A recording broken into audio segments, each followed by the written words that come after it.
नमस्कार। मैं डॉक्टर मंजू गुप्ता आज आपके सम्मुख कथा सम्राट प्रेमचंद की सुप्रसिद्ध कहानी खुचड़ का स्वयं किया गया नाट्य रूपांतर प्रस्तुत कर रही हूँ। यहाँ मैंने कहानी के मर्म की पूरी तरह रक्षा करते हुए विस्तृत विवरणों को दृश्यों और संवादों के रूप में परिवर्तित कर कहानी को संक्षिप्त रूप दिया है। मित्रों, पति पत्नी का रिश्ता अटूट होते हुए भी बेहद नाजुक होता है। छोटी छोटी बातें गृहस्थ जीवन में कितनी महत्वपूर्ण हो उठती हैं, इसे प्रेमचंद ने अपनी इस कहानी में दर्शाया है। दो अलग पृष्ठभूमि और परिवेश से आए दो अलग अलग व्यक्तियों के बीच जन्म लेने वाली एकात्मता ही दाम्पत्य जीवन का आधार और सर्वस्व है। कुंदनलाल और रामेश्वरी के वैवाहिक जीवन की कतिपय झांकियों के माध्यम से जीवन की इस अति सामान्य किंतु चिरंतन समस्या का अत्यंत मार्मिक दिग्दर्शन इस कहानी में किया गया है। तो लीजिए, प्रस्तुत है कथा सम्राट प्रेमचंद की सुप्रसिद्ध कहानी खुचड़। कहानी के प्रमुख किरदार कुंदनलाल कचहरी से अभी अभी लौटे हैं और घर में उनकी पत्नी रामेश्वरी तथा कुंजड़िन के बीच संवाद जारी है। रामेश्वरी: मैं इसका 1 पैसे से ज़रा भी ज़्यादा ना दूंगी। ना ना बहूजी, पालक टके सेर है, इससे कम ना होएगा। मैंने कल ही 1.5 पैसे सेर लिया है, सब जगह यही भाव है। राम कसम बहूजी, ये तो खरीद का भाव है। दिन भर सिर पे टोकरी लिए घूमूँ हूँ, तब कहीं 4 पैसे कमाऊँ हूँ। टके सेर लेना हो तो लो, ना तो मेरे मुँह न लग, जो कह दिया सो कह दिया। 1.5 पैसे में ही लूँगी, देना हो तो दे, नहीं तो अपना रास्ता नाप। आप तो जुल्म करो हो बहूजी।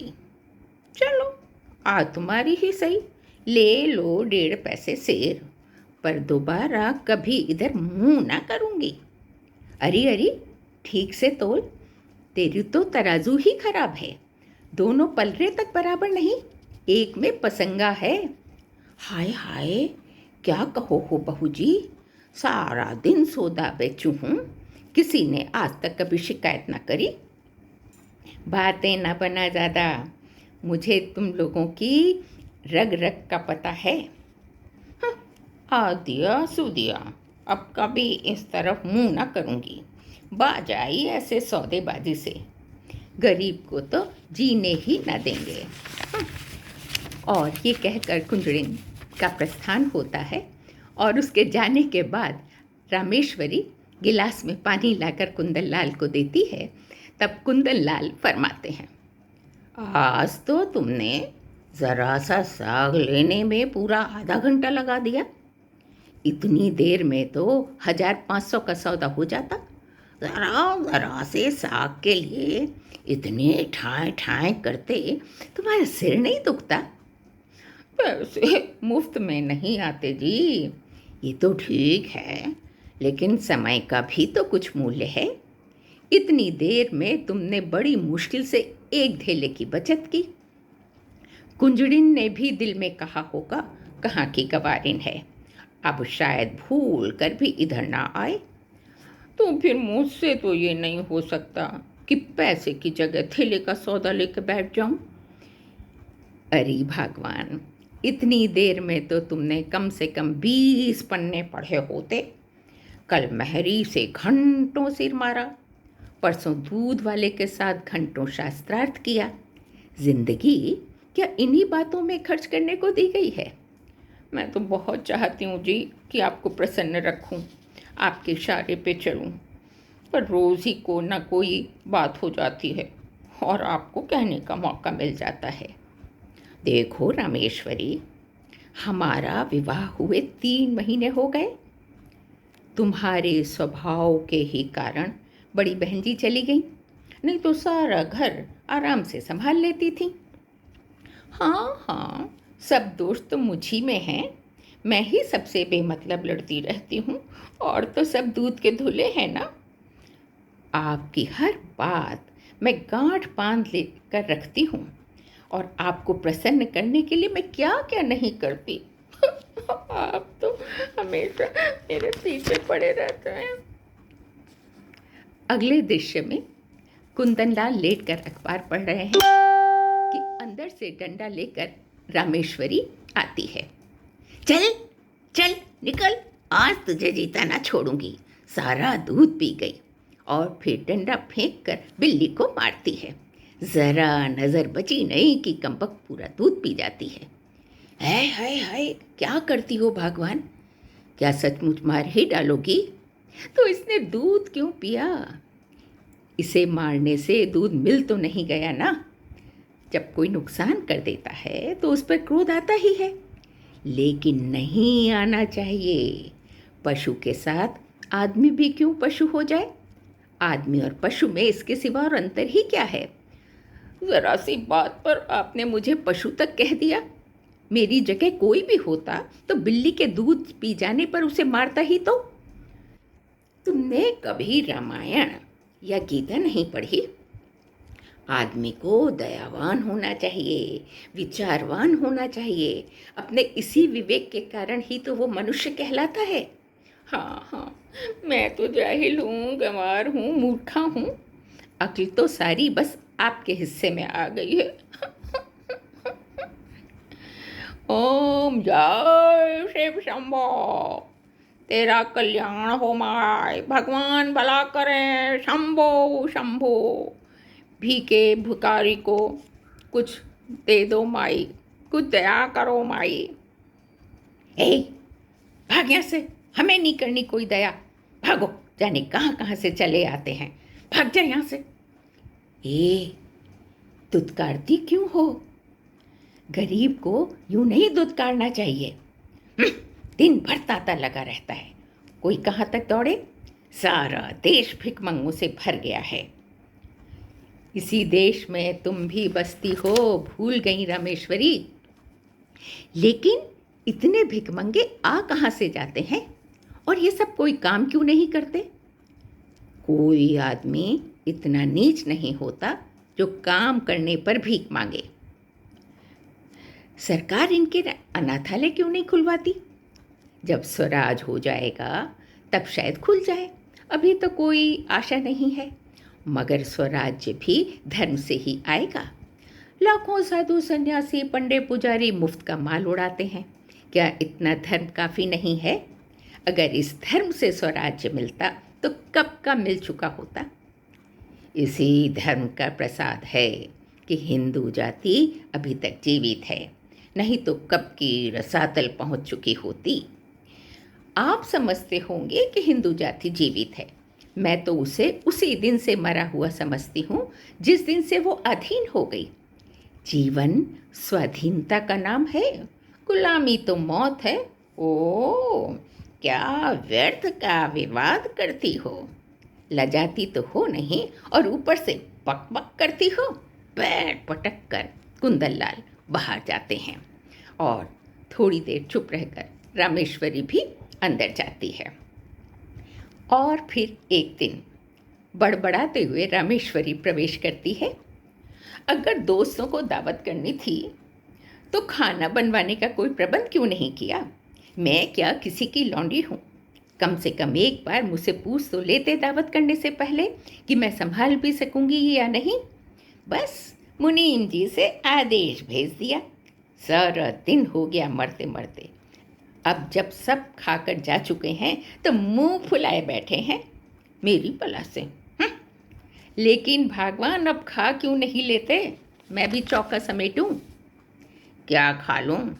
ये खाना है या बैलों की सानी? सारा दिन चूल्हे के सामने जली, उसका ये पुरस्कार?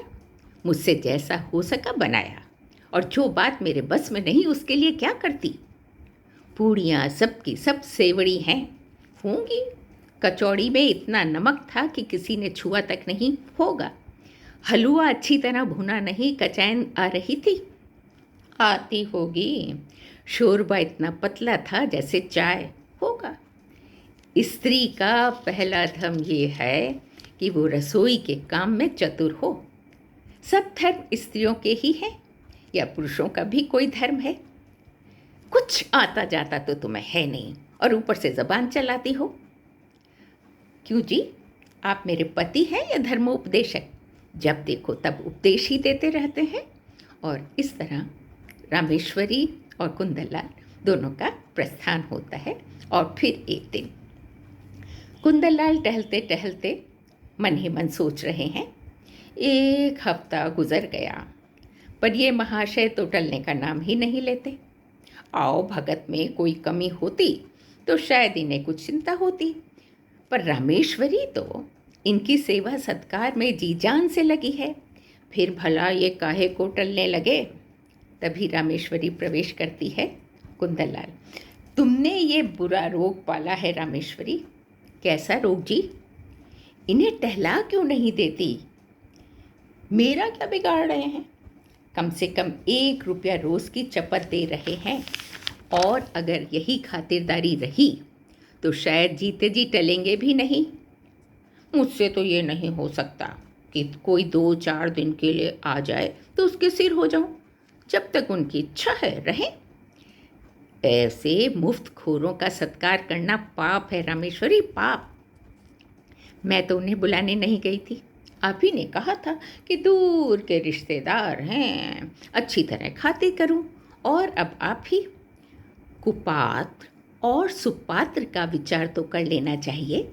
ऐसे आलसियों को खिलाना पिलाना वास्तव में उन्हें जहर देना है।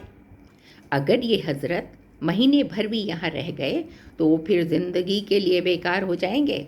फिर इनसे कुछ ना होगा और इसका सारा दोष तुम्हारे सिर होगा।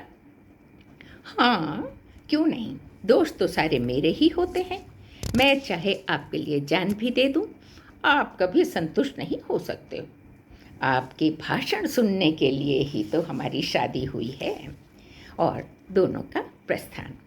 फिर एक दिन रामेश्वरी प्रसन्न मन प्रवेश करती है। कितने दिन बाद देहात से भैंस का ताज़ा घी आया है। इतने महीनों से बाजार का घी खाते खाते नाक में दम हो रहा था। मैंने उसे खौलाकर मटकी में रख दिया है। कैसी सोंधी सोंधी गंध से सारा घर महक रहा है। और तभी अंदर से मटकी गिरने की आवाज़ आती है। रामेश्वरी दौड़कर द्वार पर जाती है। अरे अरे, ये क्या चंपा, तूने तो मटकी ही गिरा दी, सारा घी बह गया। बहू जी, बहू जी, बहू जी। राम राम, सारा घी मिट्टी में मिला दिया। तेरी आंखें फूट गई थी क्या? या हाथों में दम नहीं था? इतनी दूर से मंगाया, इतनी मेहनत से गर्म किया, मगर एक बूंद भी गले से नीचे ना उतरा। मैं तेरी तलब से सारे पैसे काट लूंगी। अब खड़ी खड़ी बिसूर क्या रही है? जा अपना काम कर चंपा। बहू जी, अब तो चूक हो गई। चाहे तलब से काटो, चाहे जान से मारो। मैं कुछ नहीं जानती। सब रुपये तेरी तलब से वसूल कर लूँगी। 1 रुपया जुर्माना न किया तब कहना। मर जाऊंगी सरकार, मर जाऊंगी। कहीं 1 पैसे का ठिकाना तक नहीं है। मर जा या जी जा, मैं कुछ नहीं जानती। ओहो बहू जी, काट लीजिएगा आप। आपसे सब्र नहीं होता तो मैं ही सब्र कर लूँगी। यही ना होगा, भूखों मर जाऊंगी। जी कर ही कौन सा सुख भोग रही हूँ कि मरने से डरूं। क्या सचमुच चंपा, तू भूखों मर जाएगी? तो फिर हमारा काम कौन करेगा? काम कराना होगा तो खिलाइएगा, ना कराना होगा तो भूखों मारिएगा। आज से आकर आपके द्वार पर ही सोया करूँगी। लेकिन चंपा, मैं सच कहती हूँ, आज तूने बहुत बड़ा नुकसान कर डाला। मैं तो पहले ही पछता रही हूँ सरकार, क्या करूँ, मेरी किस्मत खराब थी। अच्छा अच्छा, कोई बात नहीं, अब जा और गोबर से चौका लीप दे, मटकी के टुकड़े दूर फेंक दे, और हाँ, बाजार से थोड़ा सा घी लेती आ। तभी कुंदनलाल प्रवेश करते हैं और टूटी हांडी देखकर बोलते हैं, ये हांडी कैसे टूट गई? मेहरी उठाकर ऊपर रख रही थी, उसके हाथ से छूट पड़ी। तो क्या सारा घी बह गया? हाँ, ज़रा सा भी नहीं बचा। तुमने उससे कुछ कहा नहीं? क्या कहती, उसने जानबूझकर तो गिरा नहीं दिया। ये नुकसान कौन उठाएगा? हम उठाएंगे, और कौन उठाएगा? अगर मेरे हाथ से छूट पड़ती तो क्या हाथ काट लेती? तुम्हारी कोई बात मुझे समझ में नहीं आती। जिसने नुकसान किया है उससे वसूल होना चाहिए, यही नियम है। आँख की जगह आँख और प्राण के बदले प्राण। जिस दिन दंड न रहेगा, संसार भी नहीं रहेगा।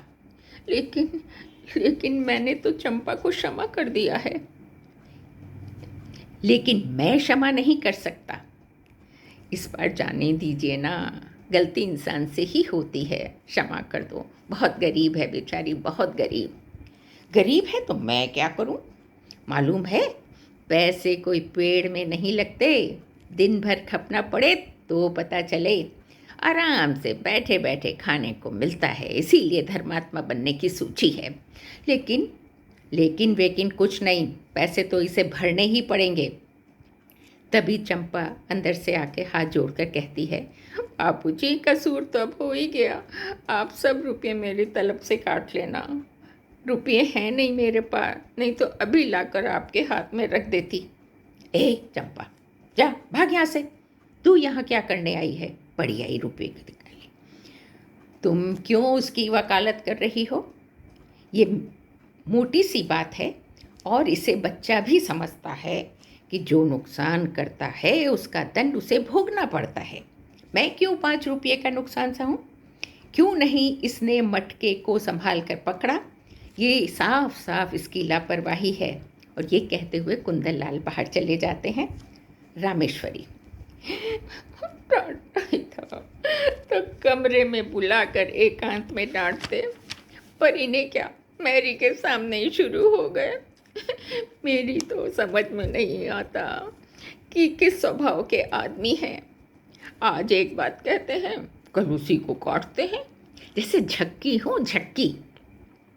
कभी तो इनके मुंह से प्रशंसा का एक शब्द निकला होता। ये सब मेरे सीधे होने का ही नतीजा है। जो जो मैं तरह देती जाती हूँ, आप जामे से बाहर होते जाते हैं। इसका इलाज यही है कि ये एक कहें तो 2 सुनाऊं। आखिर कब तक और कहाँ तक सहूं? कोई हद भी है। जब देखो डांट रहे हैं। इनको ठीक करने का बस यही एक उपाय है कि समझ लूं कोई कुत्ता भौंक रहा है। नहीं नहीं, ऐसा क्यों करूं? अपने मन से कोई काम ही ना करूं, और जो ये कहे वही करूं। ना जाओ भर कम, ना जाओ भर ज़्यादा। जब इन्हें मेरा कोई काम पसंद ही नहीं आता तो मुझे क्या कुत्ते ने काटा है जो बस अपनी टांग अड़ाऊं? बस यही ठीक है। जाती है। अगली सुबह 9 बज गए, अभी तक चौका बर्तन नहीं हुआ। क्यों? क्या मेहरी नहीं आई? नहीं। तो फिर जो आपकी आज्ञा। ये तो बहुत बड़ी मुश्किल हो गई। है तो। पड़ोस की मेहरी को क्यों ना बुला लिया? किसके हुक्म से बुलाती? अब हुक्म हुआ है तो बुलाए लेती हूँ। अब बुलाओगी तो खाना कब बनेगा? 9 बज गए हैं। इतना तो तुम्हें अपनी अक्ल से काम लेना चाहिए था कि मेहरी नहीं आई तो पड़ोस वाली को बुला ले। अगर उस वक्त सरकार मुझसे पूछते क्यों दूसरी मेहरी को बुलाया तो क्या जवाब देती? अपनी अक्ल से काम करना छोड़ दिया है मैंने। अब आपकी अक्ल से ही काम चलाऊंगी। मैं नहीं चाहती कि कोई मुझे आंखें दिखाए। अच्छा रमेश्वरी, तो अब इस वक्त क्या होना है? जो हुजूर का हुक्म हो। तुम मुझे बनाती हो रामेश्वरी? मेरी इतनी मजाल कि आपको बनाऊं? मैं तो हुजूर की लौंडी हूँ, जो कहिए वही करूं। ठीक है, मैं तो जाता हूँ, तुम्हारा जो चीज़ चाहे करो। जाइए जाइए, मेरा जी कुछ ना चाहेगा और ना मैं कुछ करूँगी। आखिर तुम खाओगी क्या? जो आप दे देंगे वही खा लूँगी। लाओ 1 रुपया दो, बाज़ार से पूड़ियाँ ला दूँ। अलमारी से निकालकर 1 रुपया रामेश्वरी कुंदन जी को देती है। कुंदन, चलो इस वक्त का काम तो चला, बाकी दफ्तर से लौटकर देखा जाएगा। उनका प्रस्थान। शाम को जब कुंदन लाल दफ्तर से लौटते हैं तब देखिए इनका वार्तालाप। आज तो दफ्तर में दम मारने की भी फुर्सत नहीं मिली। दिन भर बड़ी भागदौड़ रही, इसीलिए लौटने में भी इतनी देर हो गई। रामेश्वरी, मैरी नहीं आई? नहीं, मैंने तो कहा था पड़ोस वाले को बुला लेना। बुलाया था, पर वो 5 रुपये मांगती है। तो 1 ही रुपये का तो फ़र्क था, क्यों नहीं रख लिया? मुझे ये हुक्म न मिला था। मुझसे जवाब तलब होता कि 1 रुपया ज़्यादा क्यों दे दिया। खर्च की किफ़ायत पर उपदेश दिया जाने लगता, तब क्या करती? तुम बिल्कुल मूर्ख हो, मूर्ख। बिल्कुल, सो तो हूँ। तो इस वक्त भोजन नहीं बनेगा, मजबूरी है। ये तो नई विपत्ति गले आ पड़ी। पूड़ियाँ आखिर कब तक खानी पड़ेंगी? देवी जी को तो कोई मतलब है नहीं। क्यों जी, आज भोजन में क्या बनेगा जी? रोटी सब्जी बना लो, या इसमें भी कुछ आपत्ति है? पर सब्जी तो घर में कोई है नहीं। दिन भर घर में बैठी रहीं, तरकारी भी न लेते बनी। अब इतनी रात को तरकारी कहाँ मिलेगी? मुझे तरकारी ले रखने का हुक्म न मिला था जी। मैं पैसा धेला ज़्यादा दे देती तो। आखिर तुम चाहती क्या हो रामेश्वरी? तुम क्या चाहती हो? कुछ नहीं, कुछ नहीं, बस केवल अपमान नहीं चाहती। लेकिन तुम्हारा अपमान करता कौन है? आप करते हैं, और कौन? तो घर के मामले में मैं कुछ ना बोलूं? आप ना बोलेंगे तो कौन बोलेगा? मैं तो केवल हुक्म की ताबेदार हूँ। तुम्हारी तो समझ ही उल्टी है। मैं समझाता हूँ तो सोचती हो डांट रहा हूँ, और मुझसे बिना बोले रहा नहीं जाता। लेकिन अगर बोलने का यही नतीजा है तो फिर बोलना फिजूल है। नुकसान होगा तो भला से होता रहे। अरे, क्या बैठे बैठे सो गई? कितना सोती हो तुम, जब देखो तब सोती हो। मजूरों को अच्छी नींद आती है जी।